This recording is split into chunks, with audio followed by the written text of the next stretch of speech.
हर एक JEE aspirant का M होता है कि वो एटलीस्ट कम से कम 160 मार्क्स के बैरियर को तो क्रॉस करे ही, क्योंकि ये जो एक बैरियर रहता है इसके बाद आपको काफी बढ़िया ब्रांचेस और कॉलेजेस जो है मिल सकते हैं। तो आप में से कई स्टूडेंट्स जो है इस टारगेट को एम कर रहे होंगे, लेकिन अभी जब वो मॉक टेस्ट दे रहे होंगे तो उनका स्कोर कहीं ना कहीं 80 से लेकर 120 के बीच में स्टक हो गया होगा और उन्हें समझ में नहीं आ रहा है कि ये जो 40 से 50 नंबर का गैप है वो किस तरीके से फिल करे। तो शायद आप जो है कुछ इंपॉर्टेंट चीजें यहाँ पे मिस कर रहे हैं। तो उन चीजों को अगर आपने यहाँ पे ठीक कर लिया, ठीक है, तो आप जो है कम से कम मेन मॉक टेस्ट में इतना जो है स्कोर ला सकते हैं, क्योंकि ये हर साल जो है स्टूडेंट्स ये दिक्कतें फेस करते हैं, लेकिन वो जब इस पे इंप्रूव कर लेते हैं तो वो मेन जो एग्जाम होती है उसमें एक अच्छा स्कोर ला पाते हैं। तो इसी कंप्लीट चेकलिस्ट को हम यहाँ पे देखने वाले हैं, इसलिए इस वीडियो को शुरू से लेकर एंड तक जरूर देखिएगा। अब अगर हम सबसे पहले फैक्टर की बात करें तो वो आ जाता है मॉक टेस्ट। देखिए, आप में से वैसे स्टूडेंट्स जो है काफी सारे कई कई जगह से जो है मॉक टेस्ट दे रहे होंगे, लेकिन क्या आपने जो है एक्चुअल लेवल के मॉक टेस्ट ट्राई करे? एक्चुअल लेवल से जो है मेरा मतलब है कि जेई मेंस के ही प्रीवियस ईयर क्वेश्चंस को, क्योंकि जेई मेंस के प्रीवियस ईयर क्वेश्चंस में आप देखेंगे कि कुछ शिफ्ट्स रहती है वो इजी रहती है, कुछ शिफ्ट्स जो है वो मॉडरेट रहती है और कुछ शिफ्ट्स जो है डिफिकल्ट रहती है। जबकि आप जो भी ऑनलाइन सोर्स से प्रेफर कर रहे होंगे वहां पे वो एक ही लेवल के मॉक टेस्ट बनाते हैं, वो आपको ऐसा नहीं कि एक इजी दे रहे, एक डिफिकल्ट दे रहे, एक मॉडरेट दे रहे। तो सबसे अच्छा प्रैक्टिस का सोर्स आपका प्रीवियस ईयर क्वेश्चंस पेपर होते हैं। यहाँ पे मैंने आपके लिए एक लिस्ट तैयार कर दी है कि कौन सी जो आपकी इजी शिफ्ट्स में आए थे, कौन से पेपर्स आपके मॉडरेट शिफ्ट में आए थे और कौन से पेपर आपके डिफिकल्ट शिफ्ट में आए थे। तो कम से कम ये 6 पेपर्स को तो आपको देना ही देना है अगर आपने अभी तक नहीं दिए। इजी शिफ्ट्स की अगर हम बात करें, 18 मार्च शिफ्ट 1 को जो है इजी पेपर आया था, 25 जुलाई शिफ्ट 2 2021 में जो है इजी पेपर आया था। और इन दोनों ही पेपर्स में ये देखने को मिला था कि 240 से लेकर 245 तक के स्कोर में जो है 99 परसेंटाइल बन रहे थे स्टूडेंट्स के। तो आप देख सकते हो कि इतना ज्यादा मतलब स्कोर लाने पे भी जो है 99 परसेंटाइल ही आया, ठीक है, नहीं तो नॉर्मल शिफ्ट्स में जो है ये 99.8 99.9 छू लेता है। तो यहाँ पे हमें समझना होगा कि इजी शिफ्ट में हमें ज्यादा से ज्यादा जो है क्वेश्चंस को अटेम्प्ट करना है। वहां पे ये मैटर करता है कि यार सारे ही स्टूडेंट से लगभग क्वेश्चंस बन रहे हैं, पर कौन मैक्सिमम क्वेश्चंस को अटेम्प्ट कर रहा है। तो आप खुद को उस चीज के लिए तैयार कर लेंगे, क्योंकि 2022 की शिफ्ट्स में भी हमें ये पैटर्न जो है देखने को मिलेगा ही। कुछ शिफ्ट्स आपकी इजी आएगी, कुछ मॉडरेट आएगी, कुछ डिफिकल्ट आएगी। भला ही बाद में नॉर्मलाइज हो जाए, लेकिन पेपर के हिसाब से तो आपको क्वेश्चंस को उस हिसाब से अटेम्प्ट करना होगा। और डिफिकल्ट शिफ्ट में क्या मैटर करता है? वहां मैटर करती है आपकी एक्यूरेसी, कि जितने भी क्वेश्चंस आप अटेम्प्ट कर रहे हो वो सही अटेम्प्ट करो। अगर कम भी क्वेश्चंस अटेम्प्ट किए और आपका स्कोर थोड़ा कम भी रहा तो भी आपके एक अच्छे खासे परसेंटाइल आ सकते हैं। तो यहाँ पे हमें जो है सीधा सीधा डिफरेंस देखने को मिल रहा है। तो ये 6 मॉक टेस्ट कम से कम लगा के जाए इस टाइम के अंदर। अब अगर अगले फैक्टर की हम बात करें, तो यहां पे स्टूडेंट ट्राई करते हैं कि आखिरी में पूरा सिलेबस बैठ के रिवाइज कर ले। पर क्या वो चीज जो है आपको ज्यादा हेल्प करेगी, या फिर ये चीज हेल्प करेगी कि प्रीवियस ईयर एनालिसिस के हिसाब से अपन देखें कि आपको हाई वेटेज टॉपिक्स पे ज्यादा फोकस करना चाहिए, प्लस जो कि मोस्ट स्कोरिंग टॉपिक्स है उन पे ज्यादा फोकस करना चाहिए। क्योंकि और स्टूडेंट्स क्या करेंगे, वो इन टॉपिक्स पे ज्यादा फोकस करके जाएंगे, वो ये नहीं सोचेंगे कि पूरा 100% सिलेबस को रिवाइज करते, वो ये थोड़े से सिलेबस को रिवाइज करेंगे, क्योंकि इसके थ्रू जो है आप ज्यादा से ज्यादा क्वेश्चंस को कवर अप कर सकते हो। तो यहाँ पे मैंने आपके लिए कंप्लीट लिस्ट बना दी है कि कौन से आपके हाई वेटेज टॉपिक्स में पढ़ते हैं और कौन से मोस्ट स्कोरिंग टॉपिक्स पढ़ते हैं। तो इनको एक बार ध्यान से देख लीजिएगा कि इसमें से कोई टॉपिक आपका छूटा तो नहीं है। अगर इनमें से कोई भी चैप्टर आपका छूटा है तो उसे लास्ट में अच्छे तरीके से कर लीजिए, और बाकी जिन स्टूडेंट्स का ज्यादा सिलेबस नहीं हुआ है वो इन पे तो खासकर फोकस रखे।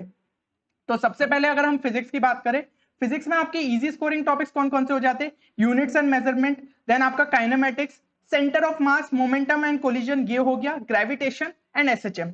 ये टॉपिक्स काफी ज्यादा आपके स्कोरिंग रहते हैं और इनसे एक एक क्वेश्चन आप जो है मान के ही चल सकते हैं, तो इनको कम से कम आपको करके जाना है। देन अगर हम हाई वेटेज टॉपिक्स की अगर बात करें तो मॉडर्न फिजिक्स ये अपने आप में ही एक अच्छा खासा वेटेज कैरी करता है, तो 2-3 बार इसे रिवाइज कर लो भलाई, लेकिन इतना स्ट्रॉन्ग करके जाओ कि एक भी क्वेश्चन इसका नहीं छूटे। देन हीट एंड थर्मोडायनेमिक्स हो गया, करंट इलेक्ट्रिसिटी, चैप्टर कितना इजी है करंट इलेक्ट्रिसिटी, और उससे जो है आपको 2 क्वेश्चंस देखने को मिल जाते हैं, तो इसको भी बहुत अच्छे से करके जाए। देन ऑप्टिक्स हो गया और सेमीकंडक्टर्स एंड कम्युनिकेशन सिस्टम, तो ये सारे आपके जो है हाई वेटेज टॉपिक्स में आ जाते हैं। तो यहाँ पे इजी स्कोरिंग और हाई वेटेज दोनों टॉपिक्स को आप चेक कर लीजिए कि कोई भी टॉपिक आपका कहीं मिस तो नहीं हो रहा है। अब हम केमिस्ट्री की अगर बात करें तो केमिस्ट्री में आपकी इजी स्कोरिंग टॉपिक्स कौन कौन से हो जाते हैं? Solutions, chemical kinetics, chemical equilibrium, surface chemistry, atomic structure, D and F block element और एनवायरमेंटल केमिस्ट्री। और यहाँ पे भी अगर एक चीज आप देखो ना, तो आपका जो है सरफेस केमिस्ट्री, इसमें ज्यादा से ज्यादा चीजों को आपको याद रखना है, तो ये चैप्टर्स पे आप और ज्यादा जल्दी फोकस कर सकते हो। डी एंड एफ ब्लॉक में भी आपको ज्यादा से ज्यादा चीजें रटना है, एनवायरमेंटल केमिस्ट्री में भी ज्यादा से ज्यादा चीजें रटना है। तो यार चैप्टर को एनसीईआरटी से उठाओ और एक बार प्रॉपर तरीके से रिवाइज कर दो। तो ये चीज हो गई। अब हाई वेटेज टॉपिक्स की अगर हम बात करें तो जीओसी और हाइड्रोकार्बन्स यानी कि इनिशियल ऑर्गेनिक केमिस्ट्री जो हमारी हो जाती है 11th वाली, तो वो जो है काफी ज्यादा वेटेज कैरी करती है, ठीक है। तो इन पे आपको फोकस रखना है। साथ ही साथ जो ऑर्गेनिक केमिस्ट्री आपकी 12th के एकदम एंड में पड़ती है ना, बायोमोलिक्यूल्स हो गया, पॉलीमर्स हो गया, केमिस्ट्री इन एवरीडे लाइफ, इनका भी जो है आपका वेटेज अच्छा खासा होता है। तो ये चैप्टर्स जो है ये भी मोस्टली थ्योरेटिकल है, तो इनको आप फटाफट जो है पढ़ सकते हैं, ठीक है। तो ये चीजों को एक बार अच्छे से बैठ के आपको रिवाइज करना है, ठीक है ना, क्योंकि ये हाई वेटेज है यार, इनमें मेहनत आपको कम लगेगी और आपके जो है मार्क्स अच्छे खासे आ सकते हैं। Then coordination, compounds and chemical bonding, तो इस पे जो है मैं आपको हर बार बोल रहा हूँ एक्स्ट्रा फोकस रखिए, ठीक है। ये दोनों चैप्टर्स काफी ज्यादा मेन हो जाते हैं इनऑर्गेनिक केमिस्ट्री के। Then hydrogen and S block और आपका redox chemistry, sorry redox reaction and electrochemistry, तो ये जो है ये काफी हाई वेटेज टॉपिक हो जाते हैं। अब अगर हम मैथ्स में बात करें तो मैथ्स में आपके इजी स्कोरिंग टॉपिक्स कौन कौन से हो गए? Mathematical reasoning, quadratic equation, sequence and series, sets and relations, statistics और ट्रिग्नोमेट्रिक इक्वेशन। तो ये जो है ये काफी आपके इजी स्कोरिंग टॉपिक्स है और आप इन्हें जल्दी निपटा सकते हैं। तो इनको एक बार अच्छे से रिवाइज कर लीजिएगा, कोई भी चैप्टर इनका छोड़ के मत जाइए, क्योंकि बाकी स्टूडेंट्स जो है इन्हीं पे ज्यादा फोकस करके जाते हैं आखिरी टाइम पे, और वो इसमें तो कम से कम फुल स्कोर करते हैं और बाकी जितना उन्होंने एक्स्ट्रा सिलेबस कवर किया है उसके दम पे और उन्हें मार्क्स मिल जाते हैं। तो यहाँ पे हमें जो है स्मार्ट वर्क ज्यादा से ज्यादा करना है। फिर हाई वेटेज टॉपिक्स की अगर हम बात करें तो वेक्टर एंड 3D ज्योमेट्री हो गया, देन डेफिनेट इंटीग्रल और एरिया अंडर द कर्व हो गया, फिर आपका मैट्रिसेस एंड डिटर्मिनेंट्स हो गया, देन डिफरेंशियल इक्वेशंस हो गया, और इसके अलावा जो है लिमिट्स, कंटिन्यूटी एंड डिफरेंशिएबिलिटी। तो ये काफी ज्यादा हाई वेटेज टॉपिक्स हो जाते हैं, वेक्टर एंड 3D ज्योमेट्री खासकर, ठीक है। तो ये जो है इजी सेक्शन भी है और आपका वेटेज ज्यादा कैरी करता है। तो यहाँ पे हमने इजी स्कोरिंग टॉपिक्स देखे, हाई वेटेज टॉपिक्स देखे सबके, फिजिक्स, केमिस्ट्री, मैथ्स के। तो लिस्ट से जो है एक बार टैली कर लीजिए कि कोई भी आपका टॉपिक यहाँ मिस तो नहीं हो रहा है। अगर आपको टाइम मिल रहा है तो इन्हीं को 2 बार रिवाइज कर लो, पर इन पे जो है अच्छी तरीके से फोकस रखना है।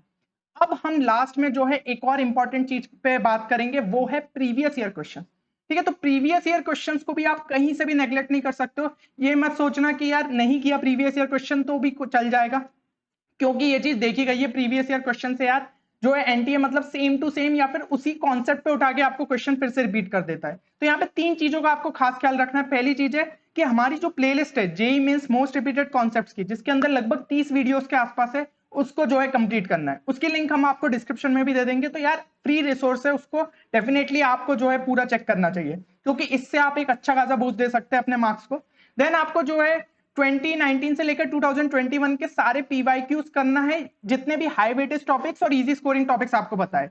अगर पहली 2 चीजें मान लीजिए अभी जो बचे हुए दिन है उनमें कंप्लीट हो जाती है, तो फिर जो बचे हुए चैप्टर्स है उनके पीवाईक्यूज देख लेना। लेकिन फर्स्ट 2 को आपको मेन प्रायोरिटी पे रखना है कि भाई पेपर से पहले ये 2 चीजें तो कंप्लीट करके जानी है, अगर आपने अभी तक नहीं करी है तो, ठीक है। तो अगर आप इतनी चीजों का ध्यान रखते हैं तो डेफिनेटली यार आप एक अच्छा स्कोर ला सकते हैं। और अभी के जो आपके मॉक टेस्ट के स्कोर आ रहे हैं, ठीक है, जरूरी नहीं है कि वो भी आपके मेन पेपर में सेम स्कोर रिफ्लेक्ट हो।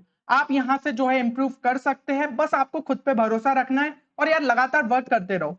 देखना आपका जो है मेन पेपर में आपको आपसे इससे बेटर स्कोर ही देखने को मिलेगा।